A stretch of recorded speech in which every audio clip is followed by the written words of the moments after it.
Carol, it's so good to be doing this with you here. Although here is a very funny concept when I'm in Western Alberta at the time of year when we're shading into winter at the end of the day, and it's morning for you in the Blue Mountains of Australia. But even though we've lived on other sides of the Pacific Ocean all these years, decades, we still ended up being writers.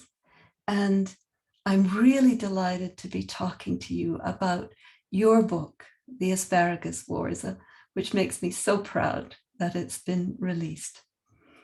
Now, to introduce Carol's book, I think the best way is to ask her to read a little bit first. So Carol, take it away. Alice, thank you very much. And it's a real thrill for me too. Wow, technology. Okay, I'm just going to begin by reading from the second letter in the book.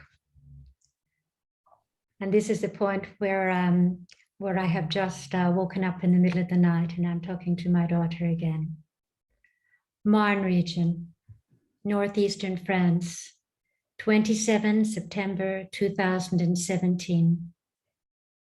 Dearest, it is 3 a.m. The Spanish family are finally quiet.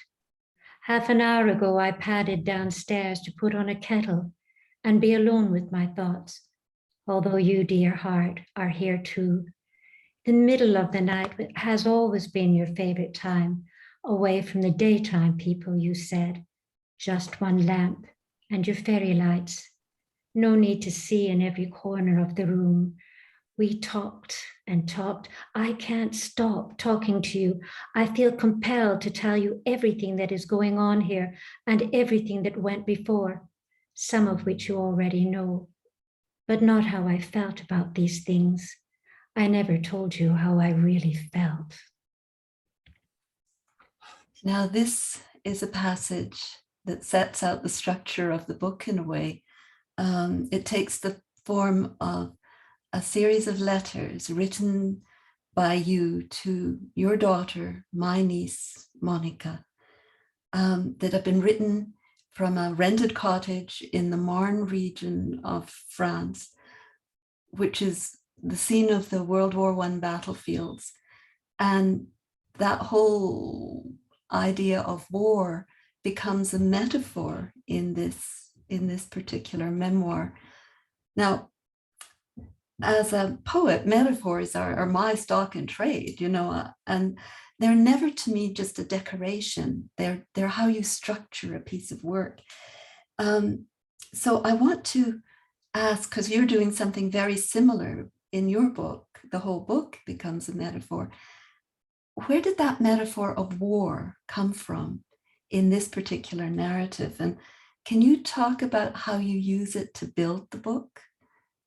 Yes, certainly. Look, first of all, I never originally intended for this to be a book. I thought I was writing letters to my daughter as I was traveling around to all sorts of crazy places. Although the battlefields of France felt like the place I needed to go in the end, rather than go to Paris, because I thought I would have been taking Paris for my daughter as well. And so when I got there, for me, being there was also kind of like the same process as when I write a book. I don't know what I'm doing at first. There's a line in the book where I meet Arnaud, and Arnaud wants to help me with my research because I feel I gotta have an excuse. What the hell am I doing there? So I say I'm doing research on World War I, history. So he's trying to be helpful and show me World War I history. And then he gets confused and he says, am I being helpful? What are you looking for? And I say, look, I don't know what I'm looking for. I'm just looking for random things that maybe will connect together. And then once I put them together, maybe they'll make something. I absolutely. And I said, I don't even know what the random things are. So I'm out there, and of course, I ran into the Spanish man who told me about Section E in the Wesleyan military cemetery, about the disgraced soldiers. I'm out there looking at battlefields and the tombstones, etc. And then I got fascinated. I wanted to read letters from the soldiers. And as I was beginning to read those, and I knew that in speaking even to my daughter, the last thing I wanted to do was to get into any binaries about who was right and who was wrong in our whole life. I wanted to explore the whole nature of war. And so that's how it started to come together. Yes, this quest, I suppose, for me to find the disgraced soldier's grave, and then for me to find out what that meant in the end. I think that's quite fascinating, because in fact, you do a lot of work with mentoring other writers out of the Writers Centre in Varuna, and you're called the book whisperer. You've worked with a lot of award-winning writers, and one of the things you do is find the structure, help them find structure. And here you were saying you just didn't know what that was going to be. Did anyone whisper to you afterwards? Because the book has a great feeling of being in the moment, and it did obviously pour out of you, but there's no way you wrote the whole book in the 2 weeks you were in that cottage, So how did you put it together after you had this initial? Well, first of all, what was lovely is to have appreciation for the wild writing I was doing in the first place. So Peter Bishop, was great. He lives here and was a former director at Varuna, and he just said, just keep writing it. But then afterwards, I did the same thing as I do for writers, is I sit it down and I look for the patterns, because you don't intend the patterns, but they're there. And I suppose this is one thing that I'm good at as a little girl. Sorry about that. There's always something going ding dong ding. I remember I used to like Mr. Squeakle. I was very good at it. And all he would need to do is to put a couple of things on the page, and suddenly I would see links between them. So that's also what I'm looking at, what emerges in a writer's manuscript. But in my own manuscript, I was starting to look for similar things, what would coalesce. But then I had some really good people give me feedback on structure, and that was Jessie Cole, who's a writer here, who put me on to Saving the Cat book, which is really a screenwriting book, but starts to show about narrative art. But the other book I looked at was The Sea by John Banville, because that's not about Indians coming over the mountain and, this is what happens and what follows next. This is an emotional journey, and yet it has to have the same narrative tension in it as the Indians coming over and the cowboys, whatever.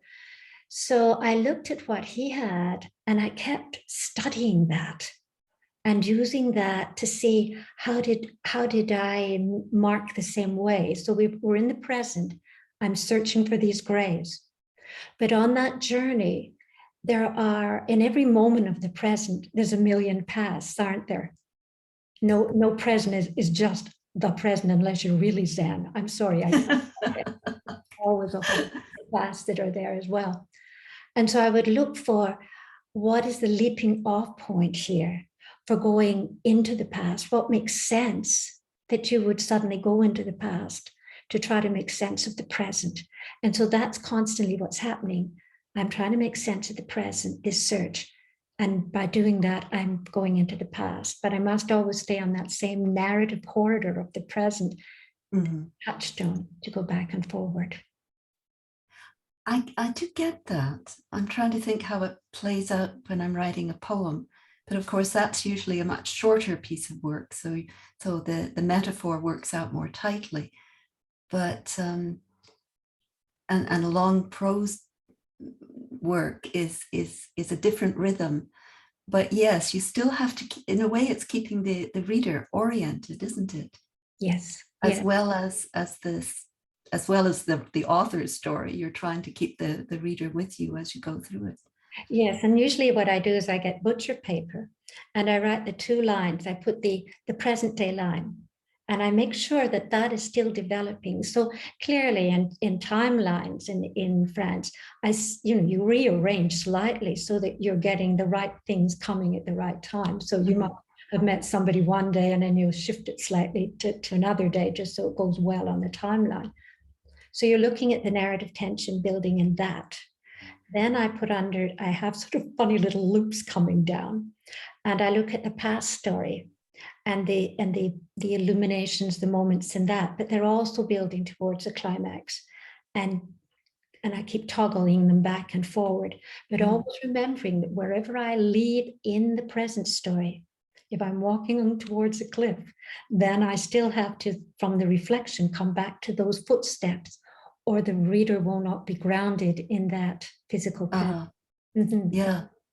Well, it's in some ways a relatively simple structure, quote unquote simple, because you have it's the day by day narrative of thinking about the past, and unfolding that past, which is very layered, but it's unassuming, I think, to read. You don't quite realize that there's been a wall lined with butcher paper to make this all fit together, because it does flow out of you, because it comes out of a great deal of emotion. The memoir about Monica, her illness, her death, is very, very close to our hearts.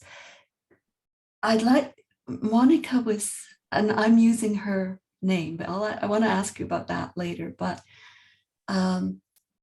she was just an amazing individual.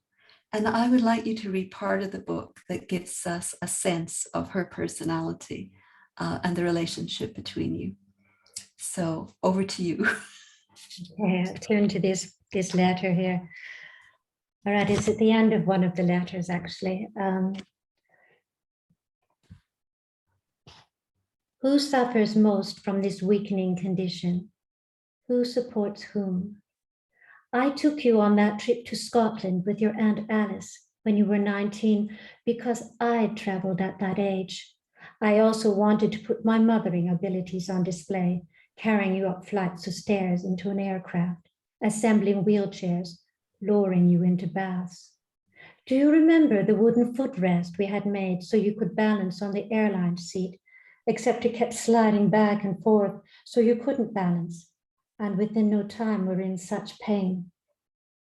Eventually I held you on my lap, a young woman who was taller than me, you twisting and turning, trying to get comfortable as I tried to gather up your long limbs.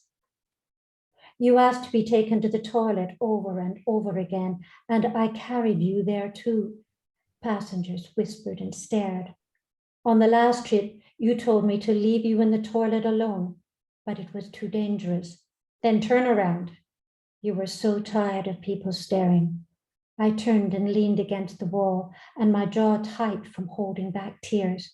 You asked if I was crying. No. Yes, you are. Your shoulders are shaking. You were right. Tears were falling too. I heaved for a while, and then you said, let's stay in here forever. And when I turned my wet face around, you started to laugh. And then I began laughing hard too, doubling over and close to throwing up. We stayed in the toilet cubicle for almost an hour. And later, when we were waiting in the airport for our next connection, you told me to stretch out over a plastic bench and kept an eye on the clock as I slept. Sometimes I dream this disease backward. You are lying across the modified wheelchair, and then you are back in your brace, sitting up in your regular electric wheelchair. And then you are simply holding on to the handles of a push wheelchair to balance as you walk. And then I am in the wheelchair, and you are pushing me. Yes. I do think of Monica frequently because she was such a resilient individual and so very funny at times.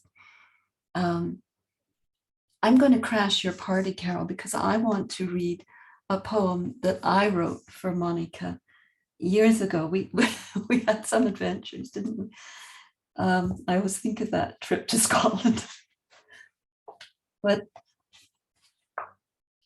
she was almost protean. She couldn't be pinned down, and so this is a series of poems that take different aspects of her. But this one is called "A Girl Being Transformed into a Melody." Except that's the wrong one. I was going to read the other one.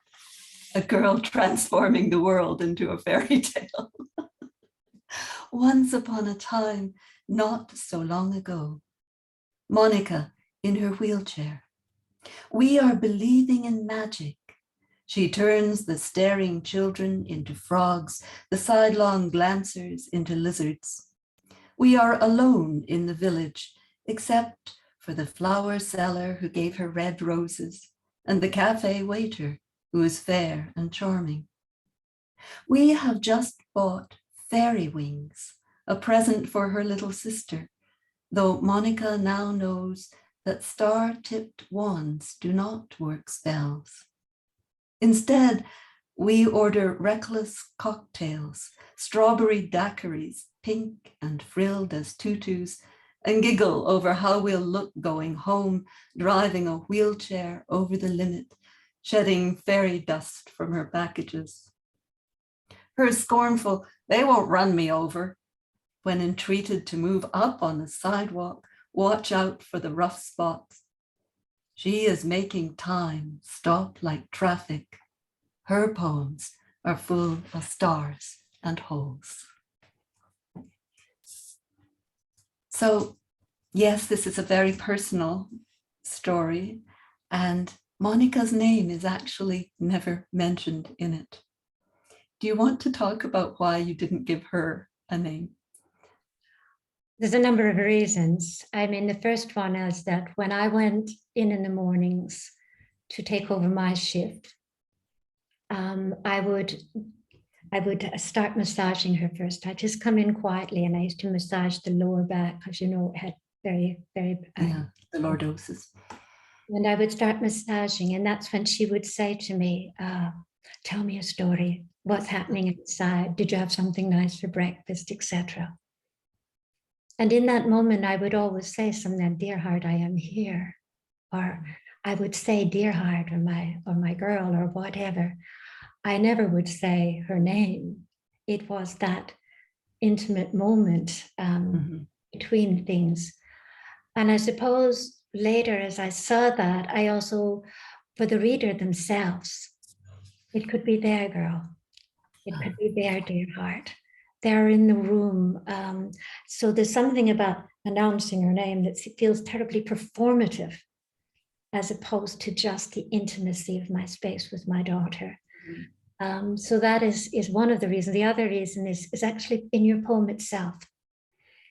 Monica, the book is about my relationship with Monica, but it isn't Monica,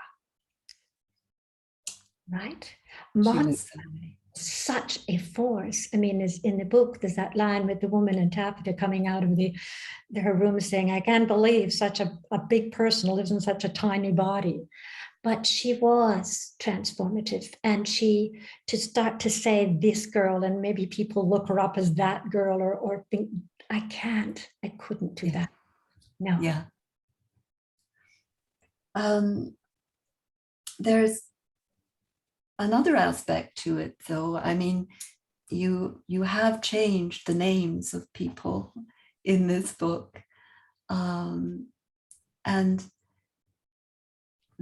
I know that was partly because you wanted to, and you say at the beginning, this is just your take on the story, but it was a story full of, well, your own life and some rather complicated relationships.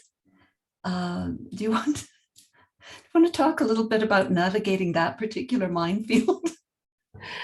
Yes, I think earlier on in the book, there's one line where I do say something to the effect that I can't, I don't know anything. I only can say what I saw and what I heard. right?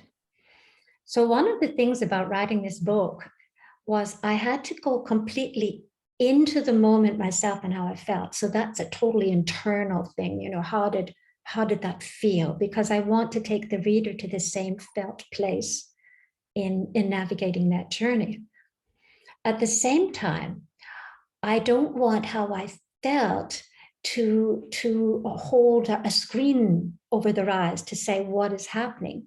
So I also had to be objective. I become as much the other in that book as any of the characters, because I had to look at the scene and let it play out. What did you see? What did you hear? And in that case, I'm a camera almost, you know, this is what I'm seeing, rather, because there is a danger in any memoir to suddenly think, I'm going to show them I was on the right side. And yet the whole point as I talk is people talk about it being a memoir about grief, but it's a memoir about war. And I'm exploring war because I feel that the binaries in the world today are worse than they've ever been. And I wanted to write a book that got away from binaries, that began to say, these are people in the war zone, not these were the good guys or the bad guys. Yeah. So we were all soldiers in the war zone. And a hell of a struggle it was. Struggle it was. Yeah. All right. Will you read one more excerpt from us that kind of speaks to that relationship with X's and O's? Yes, this is a scene with my daughter's father, who we had been in a tussle and, you know, for many years, a kind of a Cold War of our own. I became stick thin after Jeff left, although not as thin as you. Your father took over his shifts. I see him in your kitchen, pureeing asparagus, his overnight case packed, and in the hallway. Lulu is next to his feet. Her tail drops when she sees me come in. She knows this means I'm taking over. There will be no more treats. I have posted vet's guidelines on the refrigerator, underlined them in red. A tiny square of cheese is equal to 4 hamburgers and a small dog. This is the war now. Your father turns back to the asparagus, spoons it into plastic containers that he will forget to date. He moves toward the refrigerator, the one with the new glass shelves, and opens a freezer stuffed with ice cream, pizzas, and frozen meat pies. He can't help buying this stuff. It's as if he's expecting a famine. And now he's trying to push in the containers of asparagus, but they won't fit. He removes the pizzas and chucks them in a bin. Those were a mistake, he says, closing the lid. Lulu glances at me as if this is my fault. Why, do they taste awful? I ask, surprised I've said anything at all. No, he replies, because I'm fat enough as it is. I look up from where I've crouched to remove my shoes. This man with his overnight case in the hallway, the dog staring at him with beseeching eyes. You're just fine, I say, and mean it.